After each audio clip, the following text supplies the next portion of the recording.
దీపము యేసయ్యా నీవు వెలిగించినావు సుడిగాలిలోనైనా చడివానలోనైనా ఆరిపోదులే నీవు వెలిగించిన దీపము నీవు వెలిగించిన దీపము నీవు వెలిగించిన దీపము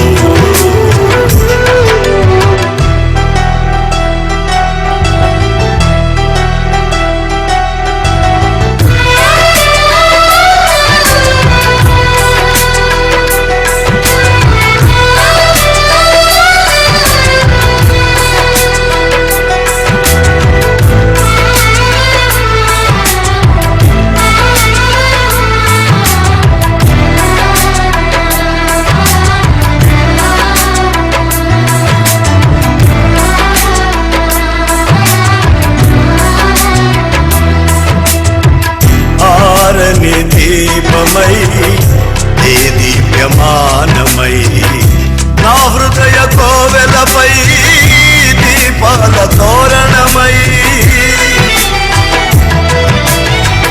ఆరని దీపమై ఏ దీప్యమానమై నా హృదయ కోవెలపై దీపాల తోరణమై చేశావు పండుగా వెలిగావు నిండుగా చేశావు పండుగా వెలిగావు నిండుగా నా దీపము యేసయ్యా నీవు వెలిగించినావు సుడిగాలిలోనైనా చడివానలోనైనా ఆరిపోదులే నీవు వెలిగించిన దీపము నీవు వెలిగించిన దీపము నీవు వెలిగించిన దీపము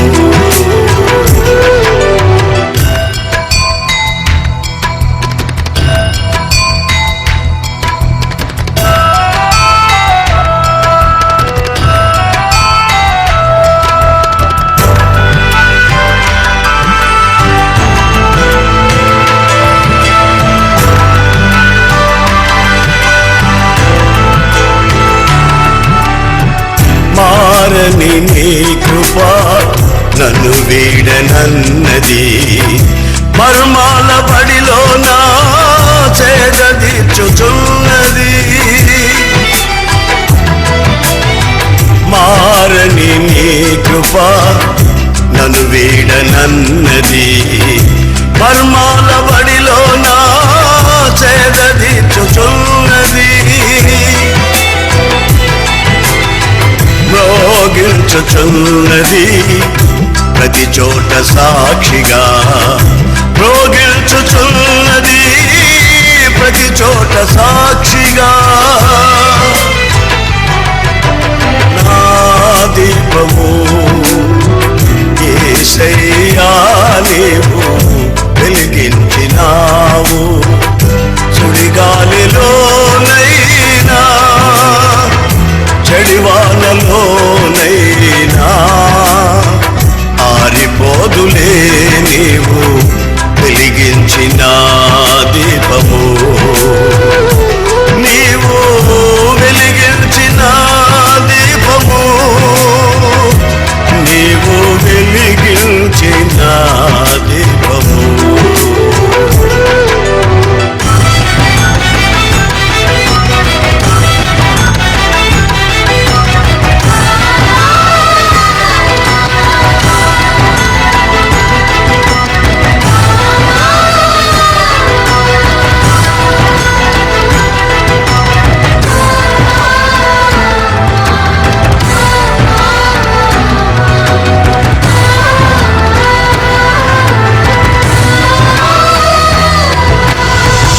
ఆగని హోరులో ఆరిన నేలపై నా ముందు వెలసితివే, సైన్యములకధిపతివై. ఆగని హోరులో ఆరిన నేలపై నా ముందు వెలసితివే, సైన్యములకధిపతివై. పరాక్రమశాలివై నడిచావు కాపరిగా, పరాక్రమశాలివై నడిచావు కాపరిగా. నా దీపము యేసయ్యా నీవు వెలిగించినావు, సుడిగాలిలోనైనా చడివానలోనైనా ఆరిపోదులే నీవు వెలిగించిన దీపము. నీవు వెలిగించిన దీపము, నీవు వెలిగించిన దీపము, నీవు వెలిగించిన దీపము.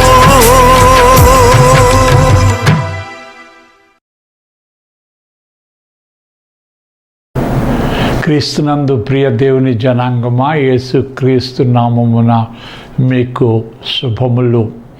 దేవాది దేవుడు మీ కుటుంబాల్ని మిమ్ములను ఎంతగానో కాపాడుతూ రక్షిస్తూ మనందరి పట్ల ఆయన కలిగిన ఉద్దేశాలు సంకల్పాలు చాలా గొప్పవి.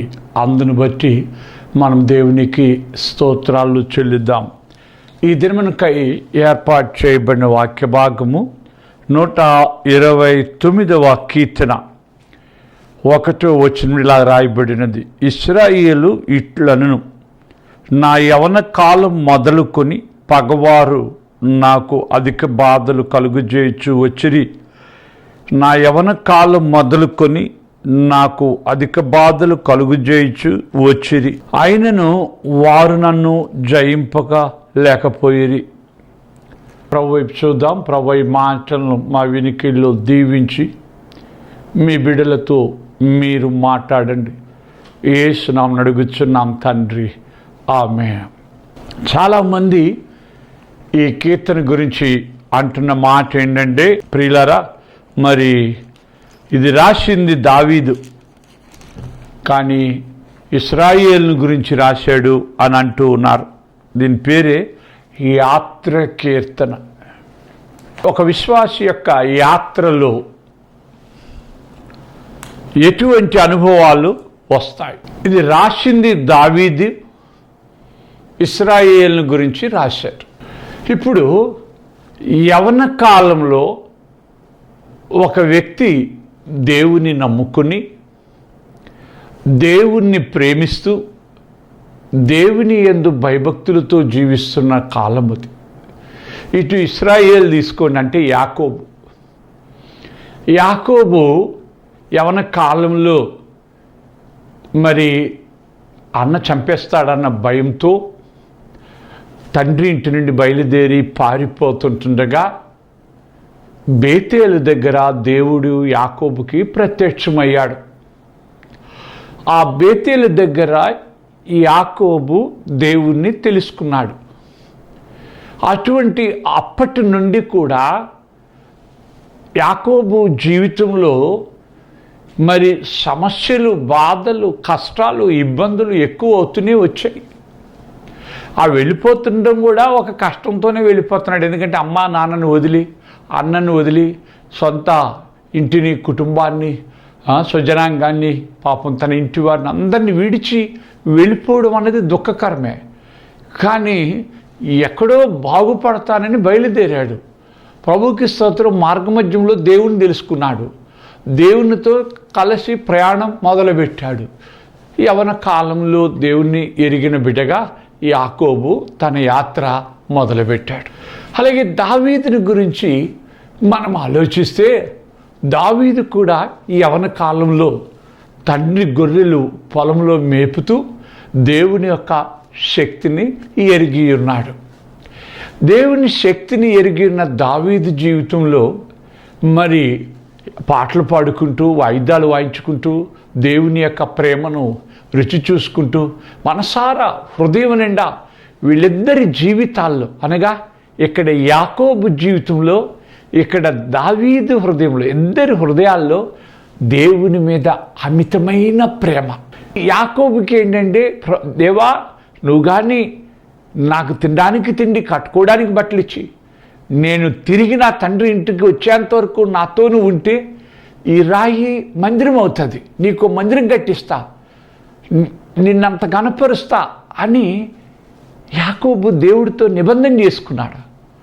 దావీదు మట్టుకైతే దేవుని మందిరం అంటే ఎంత ప్రేమో, దేవుని సన్నిధి అంటే ఎంత ప్రేమో. అందుకే దేవుని పాటలు పాడుతూ దేవుని కీర్తనలు దేవుని యొక్క గురించిన వాయిద్యాలు వాయిస్తూ ఆ యొక్క పొలాల్లో కూడా దేవుని మహింపరుస్తూ జీవితాంతం దేవుని కలిగి ఉండే అనుభవంలోనికి వీళ్ళిద్దరూ వెళ్ళారు అన్నది మనం చూడగలుగుతున్నాం. కొంచెం ముందుకెళ్ళే ముందు ఒక ప్రశ్న, ఇలాంటి యవ్వనస్తులు ఎంతమంది ఉన్నారు?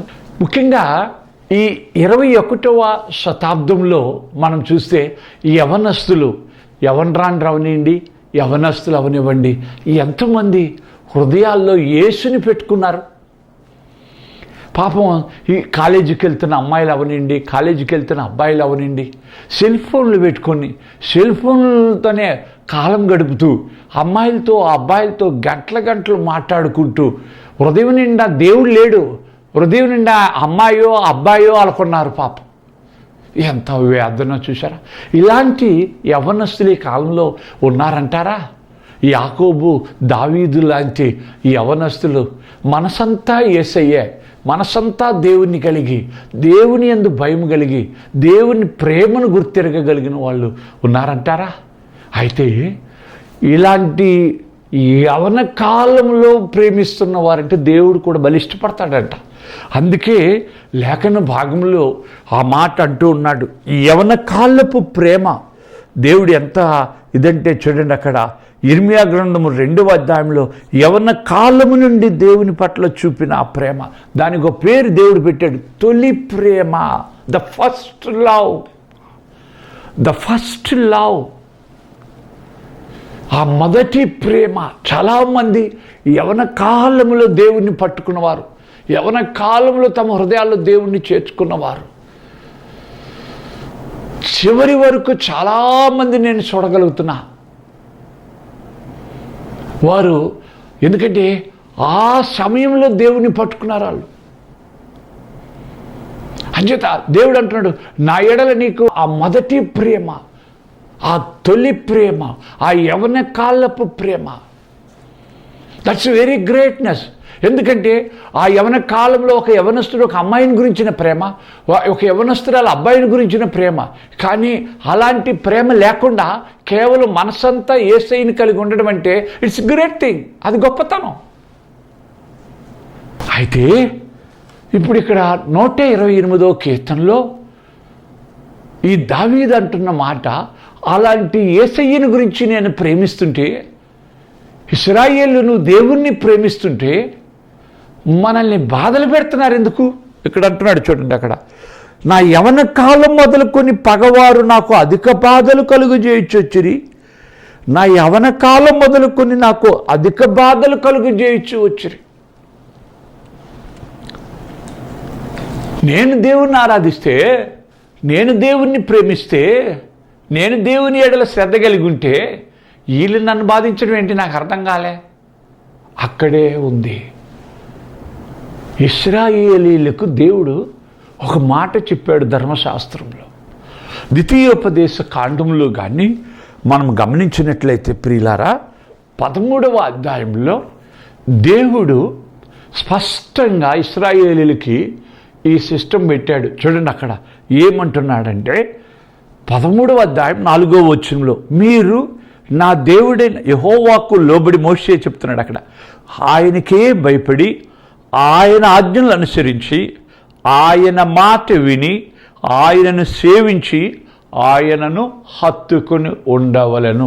సో ఓవరాల్గా ఆయనను ఆయనను ఆయనను మోషే రిపీటెడ్గా చెప్తున్నాడు. అంటే నువ్వు హత్తుకోవాలన్నా, నువ్వు సేవించాలన్నా, నువ్వు భయపడాలన్నా, నువ్వు ప్రేమించాలన్నా none other than God himself, దేవుణ్ణి మాత్రమే అని ఇక్కడ చెప్తున్నాడు. అయితే ఇప్పుడు చూడండి 10వ వచనంలోనికి మనం వస్తే, అదే అధ్యాయం అంటే 13వ అధ్యాయం 10వ వచనంలో, నీ దేవుడైన యెహోవా యొద్ద నుండి వారు నిన్ను తొలగింపరు, యత్నించెదరు. నా ఇక్కడ ఏమన్నాడంటే, పూర్ణ హృదయంతో పూర్ణ ఆత్మతో నువ్వు దేవుణ్ణి అంగీకరించు, దేవుణ్ణి ప్రేమించు. ఎందుకంటే మీద అన్నాడు, మీ పూర్ణ ఆత్మతో మీ దేవుడైన యెహోవాను మీ పూర్ణ హృదయంతో మీ పూర్ణ ఆత్మతో ప్రేమించుచున్నారో లేదో తెలుసుకోవడానికి 13వ అధ్యాయం 3వ వచనంలో చెప్పాడు. When you love whole heartedly, దేవుణ్ణి ప్రేమిస్తున్నప్పుడు, ఇక్కడ ఇశ్రాయేలు కానివ్వండి, అక్కడ దావీదు అవనియండి, దేర్ ఆర్ సమ్ ఫోర్సెస్, కొన్ని శక్తులు.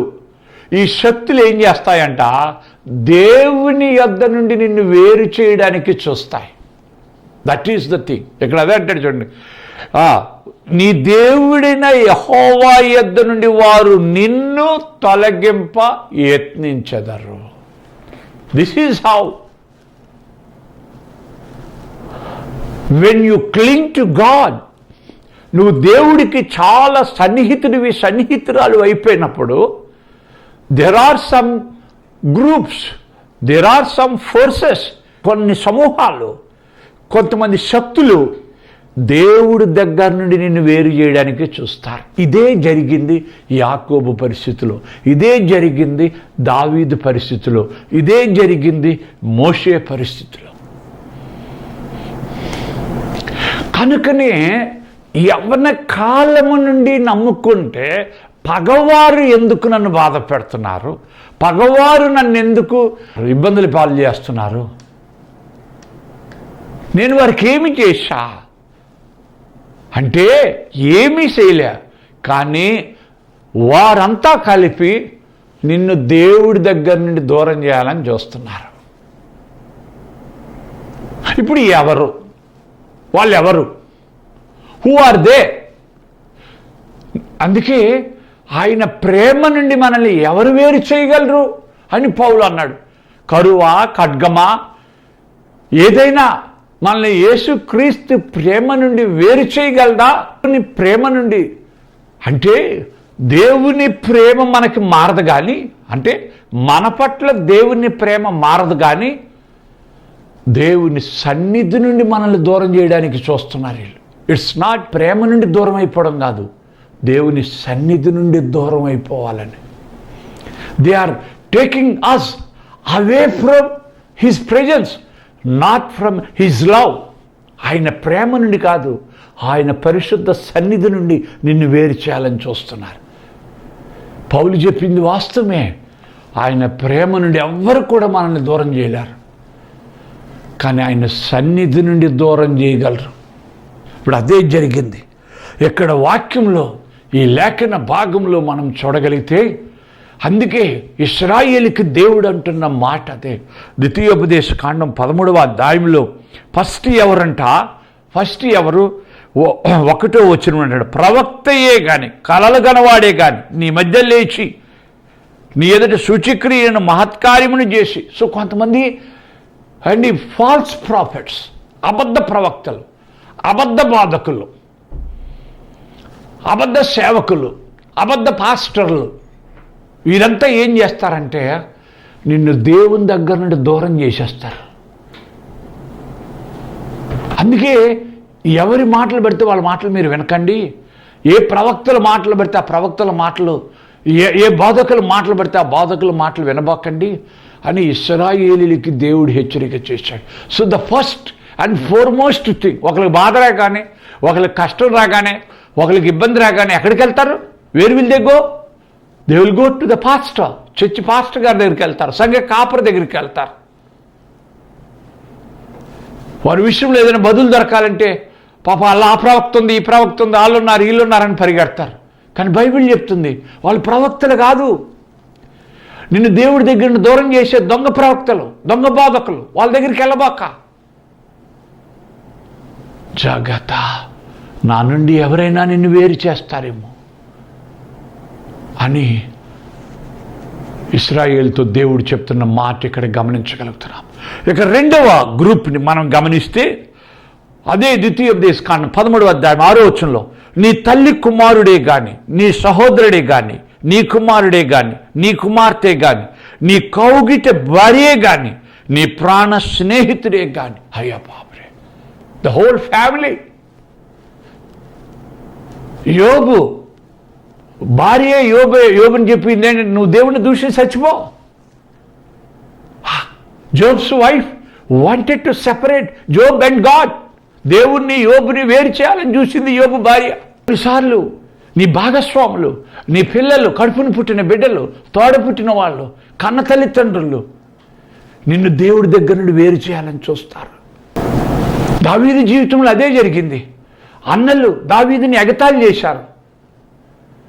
తల్లిదండ్రులకు దూరం అయిపోయాడు. భార్య గేలి చేసింది. మామ చంపాలనుకున్నాడు. ప్రేమించేవారు లేరా? పలకరించేవారు లేరా? నేనేమైనా తప్పు చేస్తున్నానా? నేను ఒక తాగుబోతున్నా? నేను వ్యభిచారినా? నేను లోకస్తుడిగా బతుకుతున్నానా?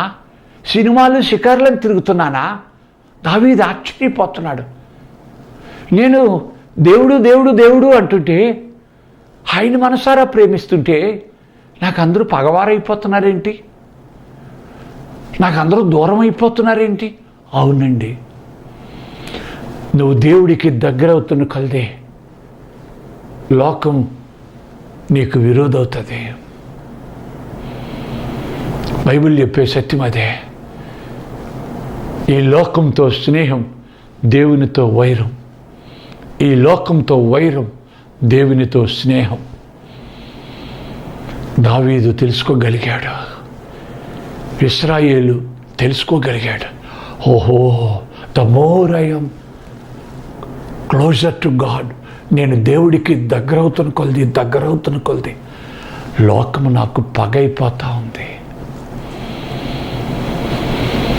అవును, మొదటి group religious group, so called religious group. Yesu ప్రభు మీద తిరగబడిన వాళ్ళు, యేసు ప్రభు మీద తప్పులు మోపిన వాళ్ళు ఎవరు? రాళ్ళ తీసి కొట్టాలన్న వాళ్ళు ఎవరు? సిలువ వేయించిన వాళ్ళు ఎవరు? రోమన్లు కాదండి, మత నాయకులే, రిలీజియస్ లీడర్సే, సో కాల్డ్ రిలీజియస్ లీడర్స్, మత నాయకులే. అవును ప్రియులారా, నీ భక్తిలో యథార్థత ఉంటే, నీ ప్రార్థనలో యథార్థత ఉంటే, దేవుడి మీద నీ ప్రేమ యథార్థంగా ఉంటే, స్తోత్రం, లోకం వైరమవుతుంది, కానీ దేవుని స్నేహం నీకు దొరుకుతుంది. అదే జరిగింది యాకోబు జీవితంలో, అదే జరిగింది దావీదు జీవితంలో కూడా మనం గమనించగలుగుతున్నాం. ఇంకా మూడో గ్రూపు ద్వితీయోపదేశకాండం 13వ అధ్యాయంలో 13వ వచనంలో, పనికి మాలిన కొందరు మనుషులు నీ మధ్య లేచి, చూసావా, మరికొంతమంది పనికి మాలిన, సందర్భమే ఉండదండి. కొంతమంది ఎందుకు కోపగించుకుంటారో, ఎందుకు అసూయ పడతారో, ఎందుకు తిడతారో తెలీదు. అసలు వాళ్ళ దగ్గర మనం డబ్బులు తీసుకోలేదు, వాళ్ళతో మనం మాట్లాడలేదు, వాళ్ళకి ముక్కు ముఖం ఎరగని వాళ్ళు, కారణం లేకుండా మనల్ని తిడతారు వాళ్ళు, కారణం లేకుండా మనల్ని ద్వేషిస్తారు వాళ్ళు. బైబిల్ చెప్తుంది వాళ్ళని పనికిమాలినోళ్ళు అన్నాడు దేవుడు. పనికిమాలినోళ్ళకి అసూయ, ఎందుకంటే వాళ్ళు దేనికి పనికి రాకుండా పోయారే, వీళ్ళు పనికి వచ్చేవారు అయిపోయారే, దావీదు హీరో అయిపోయాడే, యాకోబు పెద్ద జనాంగానికి తండ్రి అయిపోయినాడే. పనికిమాలినోళ్ళకి అసూయ. కనుక యవన కాలంలో నేను దేవుణ్ణి నమ్ముకుంటే నాకు పగవారు, నాకు ఎన్ని బాధలు పెడుతున్నారు, ఎన్ని కష్టాలు పెడుతున్నారో అని వీరు ఆశ్చర్యపోతూ దేవుణ్ణి యాత్ర మొదలుపెట్టారు. ఇలా మొదలు పెడుతుంటే ఏం జరిగింది? లేఖన భాగంలోంచి కొన్ని విషయాలు చూద్దాం. అందుకు ఈ బాధలు ఎక్కువైపోతున్నాయి కానీ తగ్గటంలే. దావీదుకు కానీ యాకోబుకు కానీ ఎక్కువైపోతున్నాయి. లాస్ట్లో చివరిలో ఫరో దగ్గరికి వెళ్ళినప్పుడు నీ వయస్సు ఎంత అని యాకోబుని అడిగినప్పుడు తన వయస్సు చెప్పి అన్నాడు, నా బతుకంతా బాధలే, అవి కొద్దివిగాను భారభరితముగాను ఉన్నాయి, శ్రమలే, బాధలే. ఇప్పుడు దావీదు విషయంలో కూడా మనం చూడగలుగుతున్నాం. ఈ 132వ కీర్తనలో సమస్త బాధలు, యెహోవా దావీదుకు కలిగిన బాధలన్నిటినీ అతన్ని పక్షమున జ్ఞాపకం చేసుకొనెను. దావీదు దేవుడికి దగ్గరవుతున్న కొలది అయితే ఒక్కొక్కటి దావీదుకి ఆశ్చర్యం పుట్టిస్తూ ఉంది. ఏమంటే దేవుడు దావీదుకి తోడై ఉన్నాడన్న దానికి నిదర్శనాలు చాలా కనబడుతున్నాయి. ఎలుగుబంటి వచ్చి గొర్రెలు చంపేయాలని చూసినప్పుడు, సింహం వచ్చి గొర్రెల్ని చీల్చేయాలని చూసినప్పుడు, వాటి నుండి కాపాడుతున్నప్పుడు గొర్రెకు బదులు దావీదుని చీల్చిండాల్సింది కదా. గొలియాతుని చంపినప్పుడు తన ప్రాణం తీయాలని సౌలు, ఎంతమందో అమరీలు, మోయాబీలు, అమాలేకీలు, హిత్తీలు, సిద్దీలు, వీళ్ళంతా కూడా దావీదు ప్రాణాన్ని తీయాలని చూస్తున్నప్పుడు దావీదుకి చాలా ఆశ్చర్యం పడుతుంది. కాకపోతే ఆ యొక్క 124వ కీర్తన 1వ వచనం అంటాడు, మనుషులు మన మీదకి లేచినప్పుడు ఆయన తోడై ఉండకపోతే ప్రాణంతో నన్ను మింగి ఉండేవారే. నా భక్తి వృధా పోలే, నా ప్రేమ వృధా పోలే. నేను దేవుణ్ణి ఎంత ప్రేమిస్తున్నాను అన్నది కాదు, దేవుడు నన్ను ఎంత ప్రేమిస్తున్నాడు.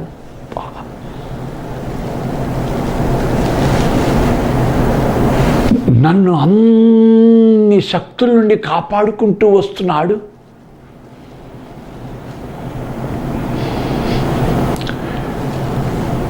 ఎందుకంటే దావీదు హృదయం నిండా దేవుడే, ఆయన సన్నిధి, ఆయన కీర్తిస్తా, ఆయన ఆరాధిస్తా, ఆయన చిత్తం నెరవేరుస్తా, ఆయన్ని సంతోషపెడతా.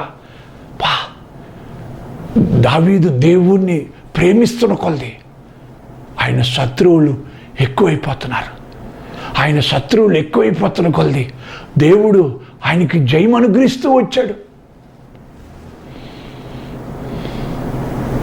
చూసారా, లేఖనంలో చూడగలుగుతున్నాం ప్రియులారా. అందుకే 1 రాజుల గ్రంథం 5వ అధ్యాయం 3వ వచనంలో అన్ని వైపులా దావీదుకి యుద్ధములు ఉండెను. సెంటర్కి వెళ్ళిపోయాడు దావీదు. నలుప్రక్కల శత్రువులు కమ్మేశారు. అన్ని వైపులా యుద్ధాలు. మనిషికి ఎట్టా ఉంటా చూడండి, ప్రేమించేవారు లేరు, సాయం చేసేవారు లేరు, ఆదరించేవారు లేరు. నేనేదో దేవా దేవా దేవా దేవా అని దేవుని పట్టుకుంటుంటే అన్ని వైపులా నాకు యుద్ధాలే.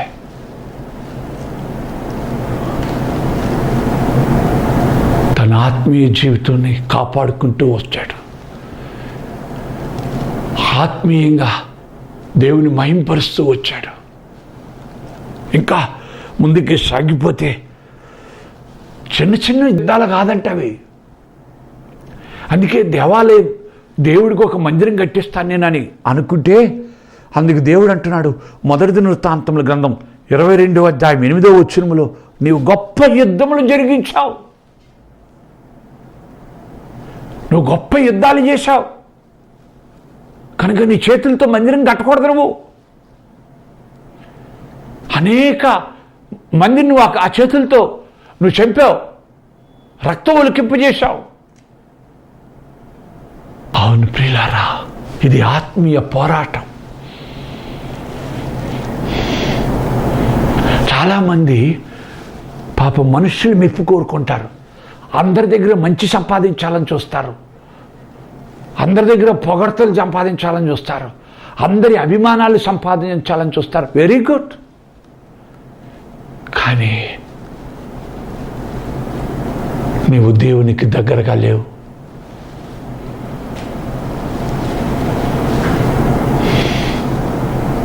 నువ్వు దేవుడికి దగ్గరగా లేవు.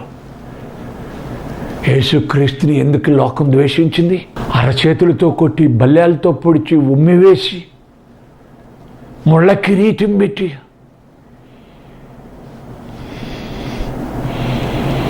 ప్రియ దేవుని జనాంగమా, ఆయన గురించి మనుషులు ఏం సాక్ష్యం చెప్తున్నారు? శిష్యులు ఏం సాక్ష్యం చెప్తున్నారు? కాదు, పరమ తండ్రి సాక్ష్యం చెప్తున్నాడు. ఈయన నా ప్రియ కుమారుడు, ఈయన యందు నేను ఆనందించుచున్నాను. అవును, తండ్రిని సంతోషపెట్టే కుమారుడిగా, పరమ తండ్రిని ఆనందింపజేసే కుమారుడిగా ఆయన శ్రమలు సహించాడు, మరణమగునంతగా విధేయుడయ్యాడు. అవును ప్రియులారా, పౌలు, 12 మంది అపోస్తలులు, ఎంతోమంది హతసాక్షులయ్యారు. ఎందుకు? మనుషుల ప్రేమను పొందుకొని ఉంటే వాళ్ళు చచ్చిపోయి ఉండేవారు కాదు. కానీ దేవుని ప్రేమను మాత్రం పొందుకోవడానికి ఇష్టపడ్డారు. వాళ్ళ ఆత్మీయ రక్షణను కాపాడుకున్నారు, వాళ్ళ పరిశుద్ధతను కాపాడుకున్నారు, వారి ప్రార్థనా జీవితాన్ని కాపాడుకున్నారు. వారు దేవుని సంకల్పం నెరవేర్చడంలో, దైవ చిత్తాన్ని నెరవేర్చడంలో, దేవుని రాజ్యం విస్తరించడంలో అహోరాత్రులు తమ జీవితాలను, తమ ప్రాణాలను అర్పణగా పెట్టి దేవుని సన్నిధిలో ఇష్టమైన బిడ్డలుగా విశ్రాంతి తీసుకుంటున్నారు.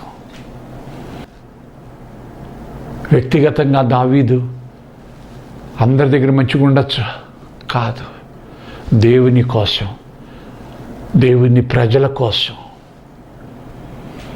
దావీదు పోరాడాడు.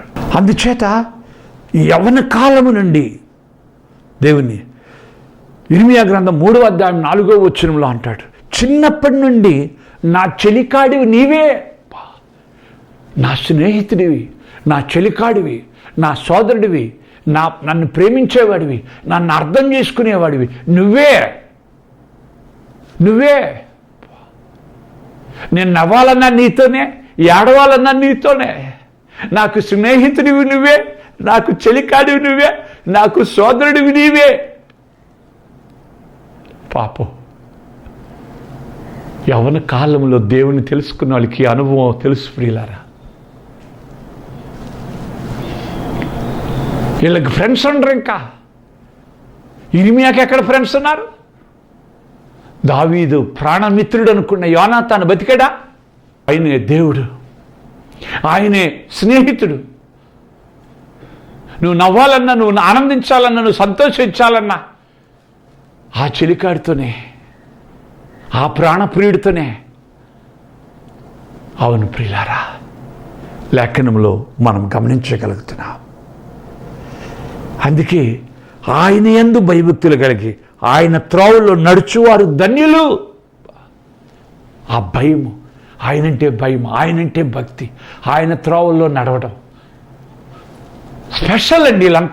వీళ్ళంతా స్పెషల్. యవ్వన కాలంలో మొదలుపెట్టిన యాత్ర 80-90 సంవత్సరాల వరకు వాళ్ళలో మార్పు ఉండదు. Not at all. అదే త్రోవలో వెళ్ళిపోతారు వాళ్ళు. అక్కడ పడిన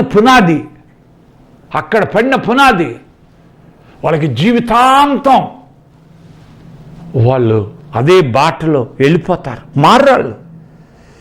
అందుకే 125వ కీర్తన 1వ వచనం అంటాడు, యెహోవా యందు నమ్మిక ఉంచువారు కదలక నిలిచి సియోను కొండవలే ఉంటారు. They cannot be shaked, they cannot be moved. వాళ్ళు కదిలింపబడరు, ఎందుకంటే పునాది గట్టిగా పడ్డది వాళ్ళకి. యవ్వన కాలంలో వాళ్ళకి పునాది పడ్డది. సియోను కొండ అప్పుడు ఉంది, ఇప్పుడు ఉంది. అలాగే దేవుని బిడ్డలు ఎప్పటికీ కదలరాళ్ళు. తుఫాన్లే రాని, పెను తుఫాన్లే రాని, ఎన్ని కష్టాలు రాని, ఎన్ని ఇబ్బందులు రాని, వాళ్ళు దీపం వెలిగించిన వాడు యేసయ్య. అందుకే యేసన్న గారు పాటలో అంటారన్నమాట, నా దీపము వెలిగించినాడు. ఆరిపోదు, అది ఆరిపోదు. పెను గాలులు వీచిన, తుఫానులు వీచి వచ్చిన ఆ దీపం ఆరిపోదు. ప్రియ సహోదరి, ఈ ఆరిపోని దీపాన్ని నువ్వు కలిగి ఉండాలనుకుంటున్నావా? నువ్వు పడిపోయావా? నువ్వు జారిపోయావా? నీ ప్రేమ చల్లారిపోయిందా? నీ భక్తి తగ్గిపోయిందా? నీ ఆత్మీయత దిగజారిపోయిందా? మనుషుల ప్రేమ కోసం నువ్వు అమ్ముడైపోయావా? ప్రియ దేవుని జనాంగమా, దేవుని ప్రేమ నుండి దూరం అయిపోయావా? దావీదు అలాగలే. ఎన్ని యుద్ధాలు వచ్చినా, పగవాళ్లే ఎక్కువైపోయినా, నా పక్కన 1000 మంది పడినను, నా కుడి పక్కన 10,000 మంది కూలినను, అపాయం నా ఎందుకు రాదు. నమ్మిక. 91వ కీర్తన 1వ వచనం అంటాడు, ఆయన రెక్కల కింద నేను విశ్రాంతి తీసుకుంటున్నా. I'm resting under his wings. మహోన్నతిని చాతును నివసించువాడే, సర్వశక్తిని నీడను విశ్రమించువాడు. ఆయన రెక్కల కింద విశ్రాంతి తీసుకుంటున్నా, ఆయన నీడలో విశ్రాంతి తీసుకుంటున్నా. 10,000 మంది పడినా నాకు అపాయం రాదు. నన్ను ప్రేమించేవారు లేకపోయినా, అందరూ నన్ను వదిలినా, ఆయనుంటే చాలు, ఆయనుంటే చాలు. అటువంటి ఆత్మీయ పోరాటంలో ప్రభువుని కలిగి ఉండడం, ప్రభువుని పొందుకొని ఉండడం ఎంత పోరాటం ఆలోచించండి ప్రియులారా. విశ్వాసం జీవితంలో ప్రభువుని పొందుకొని ఉండడం, ప్రభువుని హత్తుకొని ఉండడం ఒక పోరాటం. దావీదు ఆ పోరాటంలో గెలిచాడు. ఇశ్రాయేలు ఆ పోరాటంలో గెలిచాడు. పౌలు మంచి పోరాటం పోరాడి తిని అంటున్నాడు. అవును ప్రియులారా, ఆయన చిత్తాన్ని చేస్తూ ఆయన కోసం బతకాలి. ఇందులో మరొక విషయం ఏమిటంటే, కొంతమంది దేవుని చిత్తానికి విధేయులు కాకుండా, ఎందుకంటే విధేయత అన్నది చాలా ఇంపార్టెంట్. దావీదు దేవుని చిత్తానికి లోబడ్డాడు. ఇప్పుడు అక్కడ 2 విషయాలు రాయబడ్డాయి దావీదుని గురించి. దావీదు నా హృదయానుసారుడు, నా ఉద్దేశములన్నీ నెరవేర్చువాడు. అపోస్తుల కార్యం 13వ అధ్యాయం 22. ఇన్ని మంది శత్రువులున్నా, ఇంతమంది ఆయన చుట్టూ కూడా ఆయన ప్రాణాన్ని వెతుకుతున్నా, ఆయనకు ఒకటే ధ్యేయం ఏంటంటే దైవ కార్యాలు చేయాలి, దైవ ఉద్దేశం నెరవేర్చాలి, దేవుణ్ణి సంతోషపెట్టాలి. When he was longing to serve the Lord, when he was longing to please God, దేవుని సంతోషపెట్టాలనుకుంటే అందరు శత్రువులు అయిపోతున్నారు పాపం. పర్వాలే, కానీ చివరి వరకు ఆ మనసు దావీదు కలిగి ఉన్నాడు. అందుకే అదే అపోస్తుల కార్యంలో మనం గమనించినట్లయితే ప్రియులారా, 13వ అధ్యాయంలో తరము వారికి సేవ చేసి నిద్రించెను అని రాయబడ్డది. తన తరము వారందరికీ సేవ చేసి నిద్రించెను అంటే he died in his service to the people of God. దేవుని ప్రజలకు సేవ చేస్తూ చచ్చిపోయాడు.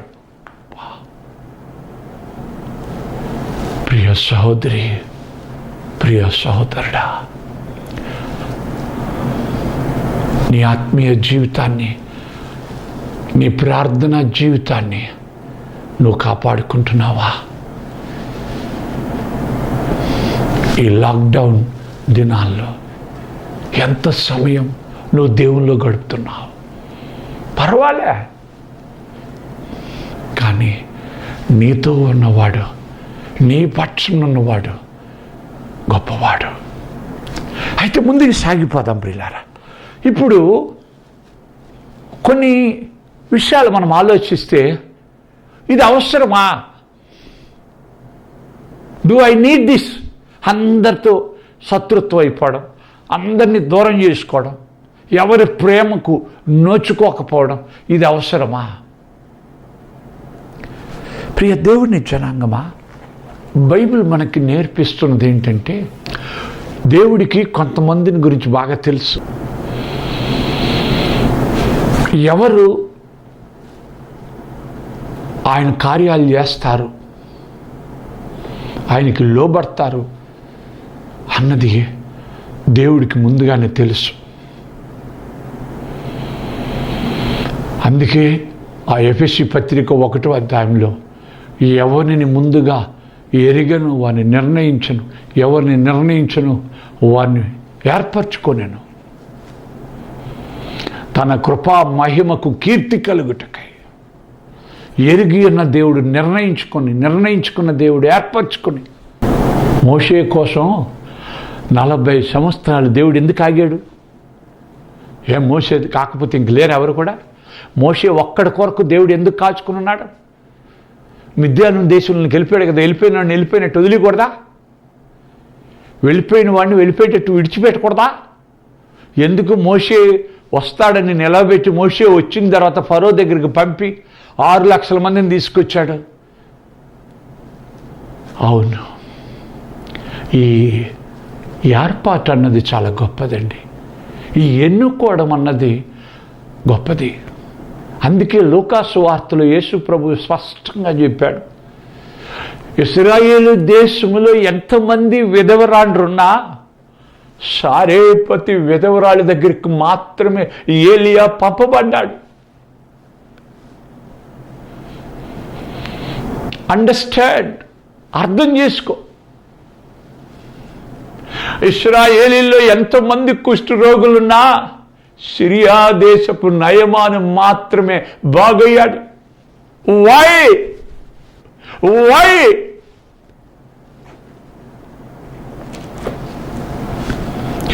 దావీదుకి ఎంతమంది శత్రువులైనా, దావీదు ఎన్ని హింసలు వచ్చినా, ఎన్ని బాధలు వచ్చినా, ఎన్ని యుద్ధాలైనా, నో టర్నింగ్ బ్యాక్, తిరగతులే. సగం యుద్ధంలో పారిపోలే. దేవుడికి తెలుసు అండి, దేవుడికి తెలుసు. పౌలు ఎన్నిసార్లు దెబ్బలు తిన్నాడు, ఎన్నిసార్లు రాళ్లతో కొట్టింపబడ్డాడు, ఎన్ని శ్రమలు హింసలు పడ్డాడు. సేవను విడిచి వెళ్ళిపోలేదు ప్రియులారా. వండర్ఫుల్. God knows. అందుకే బైబిల్ బోధిస్తూ ఉంది. కొన్ని విషయాలు మనం గమనిస్తే ప్రియులారా, యేసుక్రీస్తు గురించి సిలువను సహించి శ్రమపడిన దేవుడు, మత్తయి సువార్త 12వ అధ్యాయం 19వ వచనంలో ఆయన దెబ్బలాడేవాడు కాదని, ఆయన స్వరము రోడ్ల మీద వినబడేది కాదని స్పష్టంగా రాయబడ్డది. చూడండి అక్కడ, ఈయన జగడమాడడు, కేకలు వేయడు, వీధుల్లో ఈయన శబ్దము ఎవరికి వినబడదు. ఈ జగడమాడు అన్న మాటకి, లేకపోతే దీంట్లో తర్జుమా ఏం రాయబడ్డదంటే, ఆర్గ్యుమెంట్ చేయడు, వాదించడు. ఫస్ట్ క్వశ్చన్ అక్కడ ఏంటంటే నో ఆర్గ్యుమెంట్. దావీదు దేవుడితో వాదించలే, ఇశ్రాయేలు దేవుడితో వాదించలే, మోషే దేవుడితో వాదించలే. అందుకే వాదన. ప్రియ దేవుని జనాంగమా, కొత్త నిబంధనలు అందుకే మనకు రాయబడిన పౌలు అంటాడు, 1 కొరింథీ పత్రిక 11వ అధ్యాయం 16వ వచనంలో, క్రైస్తవ సంఘంలో అలాంటి ఆచారం లేదు. ఎలాంటి ఆచారం? వాదించే ఆచారం. దేవుడు చెప్పాడా? లోబడు. దైవ సేవకుడు చెప్పాడా? లోబడు. వాదించే ఆచారం సంఘంలో లేదు, బైబిల్లో లేదు. Don't argue with God. Simple submission, సులభముగా లోబడ్డం. ఎందుకు? భక్తులు ఎవరు అలా ప్రశ్నించలే.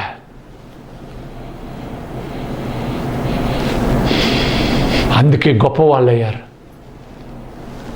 లేఖన భాగంలో మనం గమనించినట్లయితే ప్రియులారా, అలాగే వాదించేవాడు 1 కొరింథీ పత్రిక 3వ అధ్యాయం 3వ వచనంలో శరీర సంబంధి, లోకస్తులు వాదిస్తారు, ఆత్మీయులు ఎప్పుడు వాదించరు.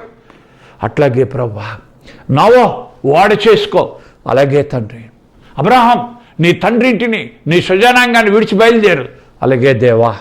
Simple submission. వాదించేవారెవరూ కూడా పరలోకానికి వెళ్ళరు ప్రియులారా. అలాగే అందుకే లేఖనంలో చూడగలుగుతున్నాం. 1 కొరింథీ పత్రిక 3వ అధ్యాయం 1వ వచనంలో వాదించేవారిని పసిబిడ్డలు అన్నారు. 1 తిమోతి పత్రిక 6వ అధ్యాయం 4వ వచనంలో వాదించేవారు ఏమి తెలియని వాళ్ళు.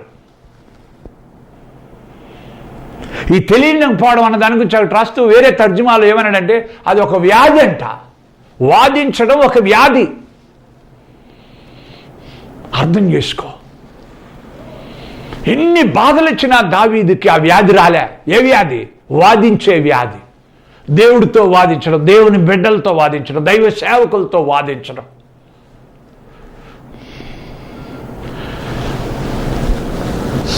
దేవుడికి లోబడ్డమే. దీనివల్ల ఏమవుతుందంటే పాపం విశ్వాసులు వాడికి దూరం అవ్వాలని దేవుని వాక్యం చెప్తుంది. దేవుని జనాంగమా, దావీదు ఎన్ని బాధలు వచ్చినా ఆయన చిత్తానికి లోబడ్డాడే కానీ వాదించలే. వై అన్న ప్రశ్నలు అడగలే. నోవహు అడగలే, అబ్రహాం అడగలే, ఇశ్రాయేలు అడగలే, దావీదు అడగలే. యవన కాలం మొదలుకొని ముసలితనం వరకు దేవుని బిడ్డలుగానే, విశ్వాసులుగానే, నీతిమంతులుగానే, ఇష్టలుగానే బతికారు. అందుకే దావీదుని గురించి దేవుడు అంటాడు, నా హృదయానుసారుడు, నా ఉద్దేశములన్నీ నెరవేర్చువాడు. దావీదు ఇన్ని బాధలు పడతా కూడా, దేవుడి పక్షాన యుద్ధాలు చేస్తూ కూడా ఆయనకు ఒక మందిరం కట్టాలని ఎంతో బంగారం ఇచ్చాడు, ఎంతో తూచశక్యం కానంత వెండి సమకూర్చాడు. Love for God, love for his presence, love for his temple. దావీదు హృదయం నిండా దేవుణ్ణి సంతోషపెట్టాలి, దేవుణ్ణి ఆనందింపజేయాలి, దేవుని ప్రేమ, లవ్ ఫర్ గాడ్. ప్రియ సహోదరి, ప్రియ సహోదరుడా, ప్రేమించేది నన్ను పాట పాడడం కాదు ప్రియ దేవుని జనాంగమా. కానీ నిజంగా నువ్వు దేవుణ్ణి ప్రేమిస్తున్నావా? దావీదులాగా, ఇశ్రాయేలులాగా దేవుణ్ణి ప్రేమించి, దేవుణ్ణి సంతోషపెట్టి, దేవుని చిత్తం చేయగలిగిన బుద్ధి నీకుందా? వాదన, ప్రతివాదనలు కాదు, simple submission to the will of God. దేవుని చిత్తానికి లోబడగలిగితే నీ జీవితాల్లో అద్భుతాలు చూస్తావు. దావీదు గొప్పవాడయ్యాడు. అక్కడ రాయబడిన మాట లేఖన భాగంలో మనం చూస్తే చివరిగా అక్కడ రాయబడిన మాట ఏంటంటే, దావీదుకు కలిగిన బాధలన్నిటి నుండి వండర్ఫుల్ ఆయన తప్పించాడు. 2 సమూయేలు గ్రంథం 7వ అధ్యాయం 1వ వచనంలో, నలుదిక్కులా అతని శత్రువుల మీద అతనికి విజయం ఇచ్చి అతనికి నెమ్మదిచ్చాను. Wonderful final victory belongs to David. Final victory, చివరి విజయం ఎవరిదంటే దావీద్ది. గెలిచాడు. విశ్వాస యాత్ర, ఈ విశ్వాస యాత్రలో నువ్వు గెలిచేవాడిగా, వీరుడిగా దేవుని రాజ్యంలో చేరేవాడిగా ఉండాలన్నది దైవ ఉద్దేశం. కనుక ప్రియ సోదరి, ప్రియ సోదరుడా, నువ్వు దేవుని దృష్టిలో ఆయన్ని సంతోషపెట్టే ఒక పాత్రగా, ఒక పనిముట్టుగా, దైవ ఉద్దేశాలను నెరవేర్చేవాడిగా, దైవ ఉద్దేశాలను నెరవేర్చేదానిగా నువ్వు ఉండాలనుకుంటున్నావా? లేదా వాదనలు, ప్రతివాదనలతో లోకస్తురాలుగా, శరీర సంబంధికురాలుగా, చిన్నబిడ్డగా, ఎదుగుదల లేనోడుగా, మనుషుల ప్రేమాభిమానాల కొరకై నువ్వు దేవుణ్ణే దూరం చేసుకోవాలనుకుంటున్నావా? నువ్వే ఆలోచించాయి. ప్రార్థన చేసుకుందాం. పరిశుద్ధుడా, నమ్మకమైన మా ప్రభువా, మీకు వందనాలు, స్తోత్రాలు సమర్పించుకుంటున్నా. ఈ చెప్పబడిన మాటలు విన్న నీ బిడ్డలు యవన కాలములో నిన్ను ఎరిగిన వారి, దావీదు వలె, యాకోబు వలె యవన కాలము నుండి నీ ప్రేమను అనుభవిస్తూ, నీ ఆశీర్వాదాలు పొందుకుంటూ, నువ్విచ్చిన సంఘాలలో, మందిరాలలో నీకు సాక్షులుగా నీ పనులు చేసేవారిగా బతుకుతున్న ఈ నీ ప్రియ జనాంగం ఎక్కడున్నా, ఎవరైనా చివరి వరకు నీకు సాక్షులుగానే బతకనివ్వండి. మనుషుల ప్రేమ మాకు కరువైనా, మనుషులందరూ నానేవారే మాకు శత్రువులైనా, పగవారైనా, మమ్మల్ని ప్రేమించేవాడివి, విడువక కాపాడేవాడివి నువ్వు ఉన్నావు. స్తోత్రాలు. కేవలం దావీదు పట్ల నీ సంకల్పం, దావీదు పట్ల నీ ఉద్దేశం నెరవేర్చుకున్నావు. అలాగే ఈ మా అందరి పట్ల కూడా నీ ఉద్దేశాలు, సంకల్పాలు నెరవేర్చుకోండి. ఆశీర్వదించి ఆత్మ కార్యాలు జరిపించి నీ మేళ్లతో నింపండి. నువ్వు కృపాసత్య సంపూర్ణుడివై నాయనా ఈ నీ ప్రియ బిడ్డలను దీవించి మహిమ పొందగలను. మా సంఘాన్ని, మా పెద్దల్ని, మా గ్రామాన్ని పేరుని ఆశీర్వదించగలను. యేసు నామమున అడుగుచున్నాం తండ్రి, ఆమేన్. క్రీస్తునందు ప్రియ దేవుని జనాంగమా, నా ప్రియ సంఘమా, ఈ లాక్డౌన్ దినాల్లో అన్ని క్రైస్తవ సంఘాలు, సంఘస్థులు తమ తమ దశమ భాగాలను, కృతజ్ఞత కానుకలను ఏదో ఒక విధంగా మందిరాల్లోనికి చేరుస్తూ ఉన్నారు. అలాగే మీరు కూడా చేరుస్తున్నారని నమ్ముతున్నా. ఒకవేళ మీరు కానీ చేర్చకపోతే మీ వీధిలో ఉంటున్న మన సంఘ పెద్దలకి దయచేసి మీ ప్రత్యేక కానుకలను, దశమ భాగాలను, నెల చందాలను అందజేయగలరు. కారణాలు, మందిరంలో కొన్ని కార్యాలు ఆపుకోలేం కదా, కనుక వాటన్నిటికీ అవసరతలు ఉన్నాయి. ఈ విషయాన్ని మీరు గుర్తించి, ఒకవేళ ప్రభుకి ఇవ్వాలి అని మీరు అనుకొని గత 2-3 నెలలుగా మీ దగ్గరే పెట్టుకున్న కవర్లను మన పెద్దలకి అందజేయగలరని ప్రేమతో మీకు తెలియజేస్తున్నా. మర్చిపోకండి, కవర్ ఇచ్చినప్పుడే ఆ పెద్ద చేత ప్రార్థన చేయించుకోండి. ఎందుకంటే మీ కవర్లకు మీకు ఆశీర్వాదాలు వస్తాయి. దేవుడు దీవించునుగాక. ఆమేన్. మన తండ్రి అయిన దేవుని యొక్క ప్రేమ, ప్రభు అయిన యేసు క్రీస్తు యొక్క కృప, పరిశుద్ధాత్మ యొక్క అన్యోన్య సహవాసం ఈ వాక్యం వింటున్న మీ అందరికీ, సంఘస్థులందరికీ, మరి దేవునికి కానుకలు ఇచ్చిన బిడ్డలకి తోడయ్యండి. మరి తీర్మానం చేసుకున్న బిడ్డల్లో విశ్వాసమును, రోషమును పెంపొందింపజేసి ఆయనే మాయం పొందిన గాక. ఆమేన్. ఆనందమే పరమానందమే యేసయ్య సన్నిధిలో.